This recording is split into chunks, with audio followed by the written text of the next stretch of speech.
Hi అండి, welcome back to my channel.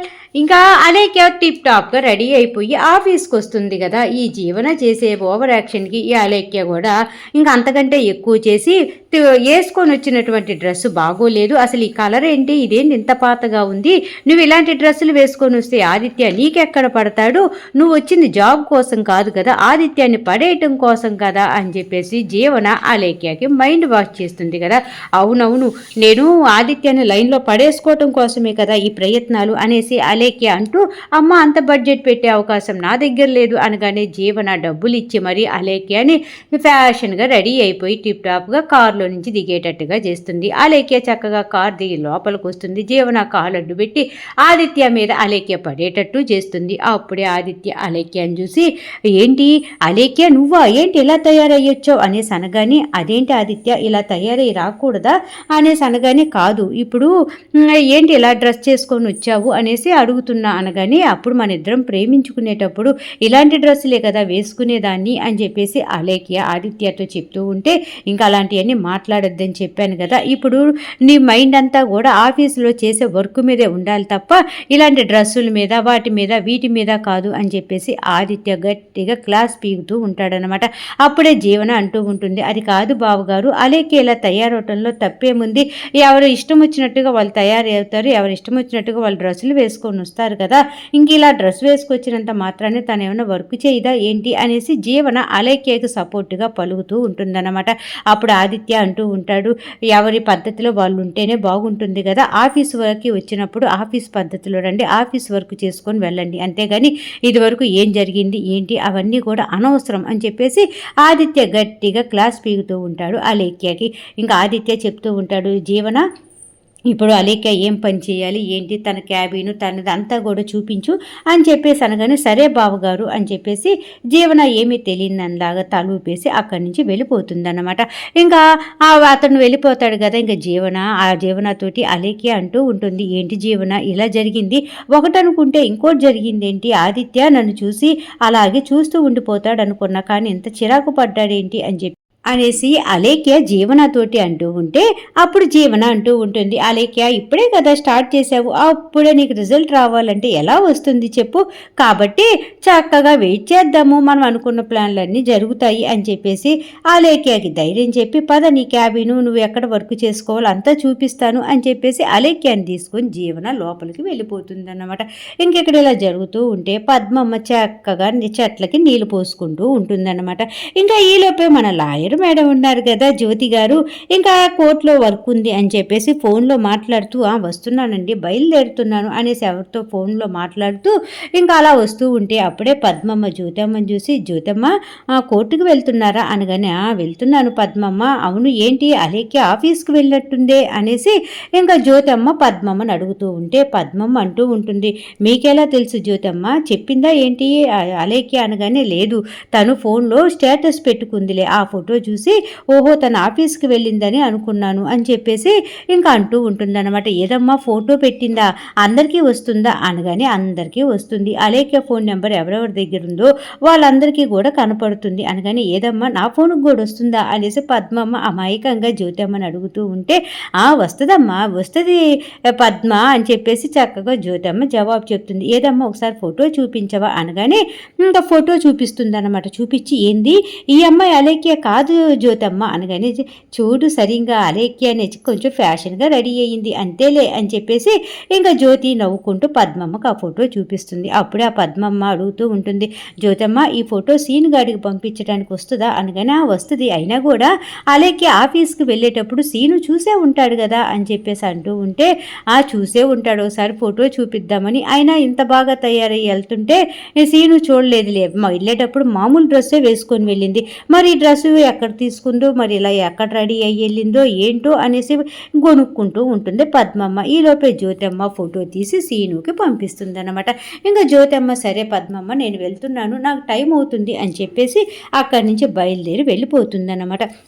ఇంకా అలా వెళ్ళిపోయినామంటే పద్మమ్మ అనుకుంటూ ఉంటుంది, ఏవే ఇలాగ తయారవుతావా రంగులు రంగులు డ్రెస్సులు వేసుకొని, అసలు నీకు ఇంత ఇలాగ పరిస్థితి కలిగటానికి కారణం నా కూతురే, నా కూతురు గారు నీకు ఆఫీసులో పని ఇవ్వకపోతే అసలు ఇంట్లోనే పడి చచ్చేదానివి, అనవసరంగా నా కూతురు మంచిగా పోయి చెడు కొని తెచ్చుకుంటుంది అని చెప్పేసి పద్మమ్మ గొనుక్కుంటూ ఇంకా సీను గడికి దగ్గరికి వెళ్తుంది అనమాట. సీను అప్పుడే పద్మమ్మోళ్ళు ఆయన సింహాద్రి ఉన్నాడు కదా, సింహాద్రి చేతులు బాగా పట్టుబడుతూ, మామ నువ్వు ఉంటే ఎన్ని కాపురాలైనా నిలబడతాయి మామ, నువ్వు న్యాయం భలే చెప్తావు అని చెప్పేసి పొగుడుతూ ఉంటే, ఒరే ముందు నీ కాపురం నిలబడుతుందో లేదో చూసుకో అనేసి అనగానే, అదేందత్తా అంత మాట అన్నావు అనగానే, సరే కానీ లాయరమ్మ నీ ఫోన్కి ఒక ఫోటో పంపించింది చూడరా సీన్గా అనేసి అనగానే, అమ్మాయిల ఫోటోలు నా ఫోన్కి ఎందుకు పెట్టించను పద్మమ్మ అని చెప్పేసి ఫోన్ ఓపెన్ చేసి, అవును ఎవరో అమ్మాయి ఫోటో, ఆ అమ్మాయి బాగుంది బాగా రెడీ అయ్యింది అనేసి సీను అంటూ ఉంటే, ఇంకా అప్పుడే అమ్మాయి ఎవరో నీకు తెలియదంట్రా అనేసి సీనుని అడుగుతూ ఉంటుంది పద్మమ్మ.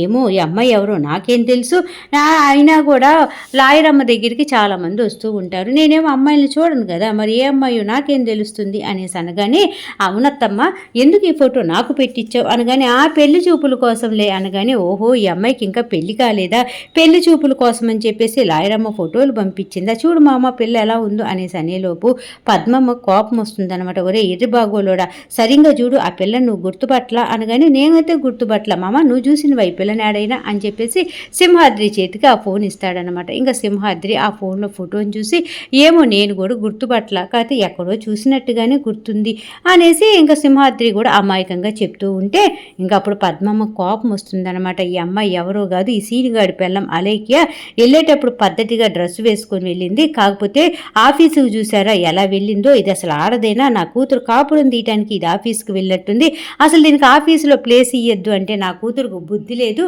కొరివి కొనుక్కొని కొరివికు తెచ్చుకున్నట్టుగా తెచ్చుకుంది చూడు అసలు అది ఇది అనేసి పద్మమ్మ కూతురు మీద ఉన్న ప్రేమను పాపం అలాగ చూపిస్తూ ఉంటుందన్నమాట.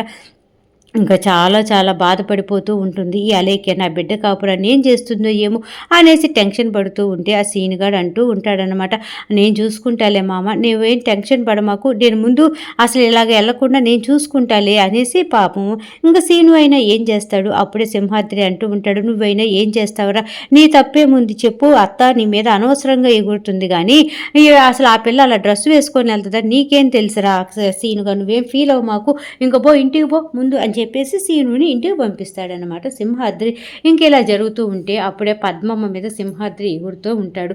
పద్మ నువ్వెందుకే వాడి మీద సీనుగాడి మీద ఎగురుతావు, ఆ పిల్ల బట్టలు వేసుకొని వెళ్ళింది వాడికి ఏమైనా తెలుసా ఏంది అని చెప్పేసి సింహాద్రి పద్మమ్మ మీద అరుస్తూ ఉంటే పద్మమ్మ అంటూ ఉంటుందన్నమాట, ఈడు మొగుడు కాదు, దాన్ని అదుపులో పెట్టుకోవాలని తెలియదు, వినకపోతే 4 దెబ్బలేసైనా మార్చుకోవాలి, ఈడు మెతకతనము ఈడు ఎరుబాగోలుతనం చూసి అది నచ్చినట్టుగా కావలసినట్టుగా ఎగురుతూ ఉంది, ఇదంతా ఏమో గానయ్యా మళ్ళీ నా బిడ్డ జీవితం ఏమవుతుందో ఏమో, ఇది దాని కాపురంలో ఏం చిచ్చు పెడుతుందో ఏమో అనేసి నాకు చాలా బాధగా ఉంది, టెన్షన్గా ఉందయ్యా అని చెప్పేసి పాపం ఇంకా పద్మమ్మ బాధపడిపోతూ ఉంటుందన్నమాట. అప్పుడు సింహాద్రి అంటూ ఉంటాడు, నా అల్లుడు నిప్పు లాంటి వాడే, ఇలాంటి వాళ్ళు 100 మంది వచ్చినా సరే ఇంకా నా అల్లుడిని ఎవ్వరు ఏం చేయలేరు, కాబట్టి నువ్వు ధైర్యంగా ఉండు పద్దులు, నువ్వేం బాధపడమాకు, టెన్షన్ పడమాకు, ఈ అమ్మాడు ఏం చేస్తా అమ్మాడిని ఈ అమ్మాయి ఏం చేస్తుందో ఏంటో అన్న ఆలోచనలన్నీ పక్కన పెట్టేసాయి అని చెప్పేసి ఇంకా సింహాద్రి అంటూ ఉంటాడనమాట. ఇంకా పద్మమ్మ అలాగే ఆలోచిస్తూ ఉంటుందా.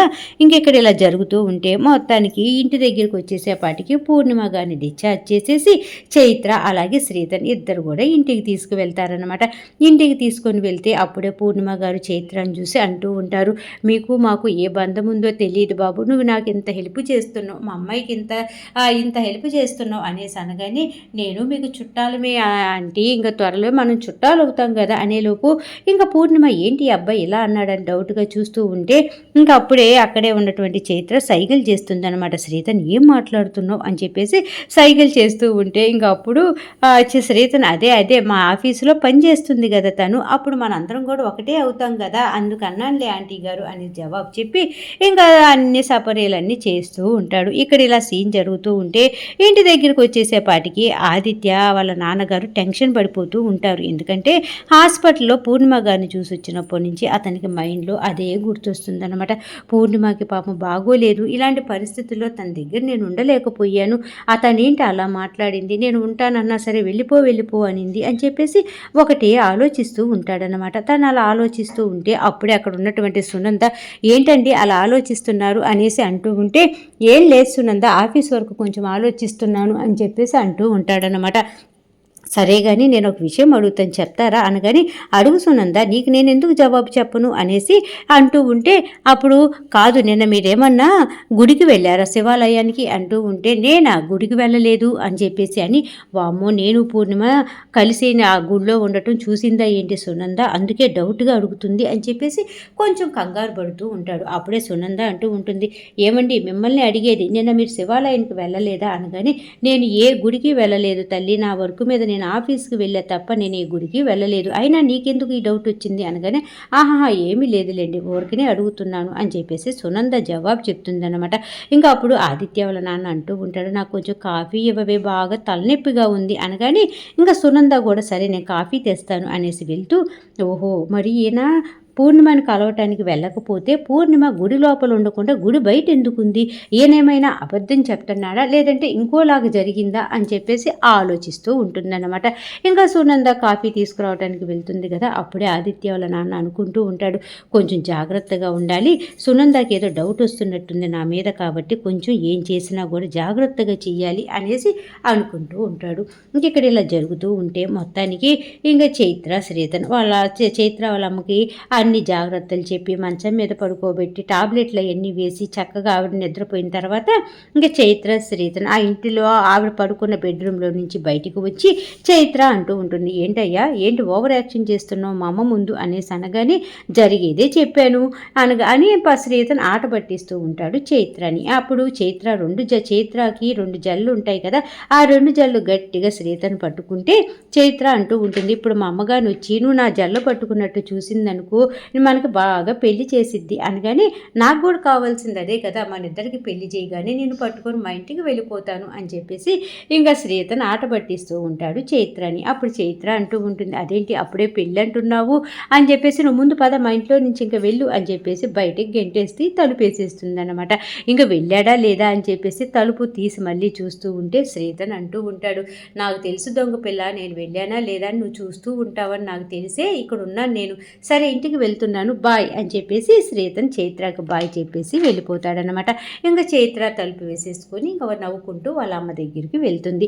ఇంక ఇక్కడ ఇలా జరుగుతూ ఉంటే ఆదిత్య తన బెడ్రూమ్లో ఆనందికి సంబంధించిన సూట్ కేసు ఒకటి తీసి వెతుకుతూ ఉంటాడనమాట. వెతుకుతూ అనుకుంటూ ఉంటాడు, ఆనంది వాళ్ళ అమ్మ జ్యోతి వాళ్ళ నాన్న సూర్యతో దిగిన చిన్నప్పుడు ఏవో ఫోటోలు ఉండుంటాయి కదా, ఆ ఫోటోలు గారు నాకు ఇప్పుడు దొరికితే బాగుండు, ఇంకా ఆనంది సూర్య గారు జ్యోతి గారికి పుట్టినటువంటి అమ్మాయేనని చెప్పేసి నేను నిరూపించటానికి ఉంటుంది అనేసి బ్రీఫ్ కేసులో మొత్తం ఎతుకుతూ ఉంటే మొత్తానికి సూర్య గారు జ్యోతి ఆనంది కలిసి దిగినటువంటి ఫోటో కనపడుతుందన్నమాట. ఆ ఫోటో దొరికింది, ఇంకా నాకు మంచిగా ఒక ఆయుధం దొరికినట్టే కదా అనేసి గబగబా ఆ ఫోటో ఒక్కటి జోబీలో పెట్టుకొని సూట్ కేసు సర్దేస్తాడనమాట. ఈలోపే ఆనంది వస్తుంది, ఏంటండి నా సూట్ కేసు తీశారు ఏంటిది ఏదైనా కావాలా దేనికోసమన్నా వెతుకుతున్నారా అనేసి అనగానే, ఏం లేదు ఆనంది ఒక వస్తువు కనపడకపోతే నువ్వేమన్నా దాంట్లో పెట్టావా ఏంటి అనేసి వెతుకుతున్నాను, కనపడిందిలే ఆనంది ఇంక నువ్వేం టెన్షన్ పడమాకు అనేసి ఆదిత్య ఆనందితో మాట్లాడుతూ ఉంటాడనమాట. ఇంకా ఆనంది ఏం కనపడలేదు అయినా నా సూట్ కేసులో ఎందుకు ఎతుకుతున్నారు అని చెప్పేసి అడగబోతూ ఉంటే ఈరోజు ఈ విధంగా జరిగిందనమాట. ఇంకా సోమవారం ఏం జరగబోతుందో చూద్దాం.